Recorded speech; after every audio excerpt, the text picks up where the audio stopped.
2 দিন পর একটা মেশিন একটা লাগাই কি তোর একটা এরকম বেলুনের মতো ফুলে থাকে ওজন কমতাছে আবার বলে ও আমি জুস খাই চা খাই আমার ওজন কমতাছে তাও তো দেখি ওজন তোর কমে না মোটা মোটা ডানারি বাইর করে এখানটা বাইর করে ওখানটা বাইর করে দাঁড়ায় থাকো আবারও তনি প্রতিউত্তর দিলেন বারিশ হককে।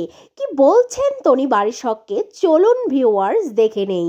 নিজের পেটের বয়সী পোলা বানায় পোলা নাকি মেট্রিক পরীক্ষা দিবে না ইন্টার পরীক্ষা দিবে এইচএসসি পরীক্ষা দিবে মনে হয় ওই পোলার সাথে যাই এগুলো করা লাগে না সত্য টুকু দেখায় ভিউয়ার্স গত কয়েকদিন ধরে তনি এবং বারিশ হকের ঝগড়া সোশ্যাল মিডিয়ায় তুমুল ভাবে ভাইরাল। কেউ কাকে এক বিন্দুও ছাড় দিচ্ছে না।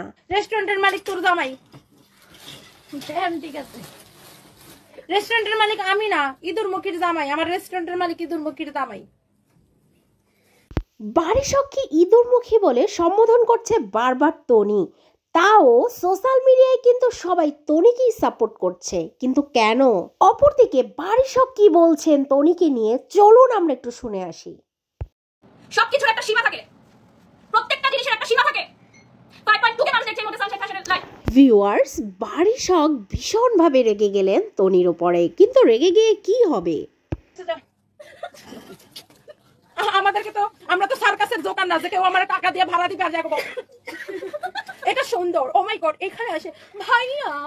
ভিউয়ার্স আপনারা দেখতেই পেলেন সবটা, তো আপনাদের মূল্যবান বক্তব্য অবশ্যই কমেন্ট বক্সে জানাতে ভুলবেন না। আর এরকম নিত্য নতুন আপডেট পেতে সবার আগে চ্যানেলটি সাবস্ক্রাইব করে পাশে থাকা বেল আইকনটি বাজিয়ে দিন।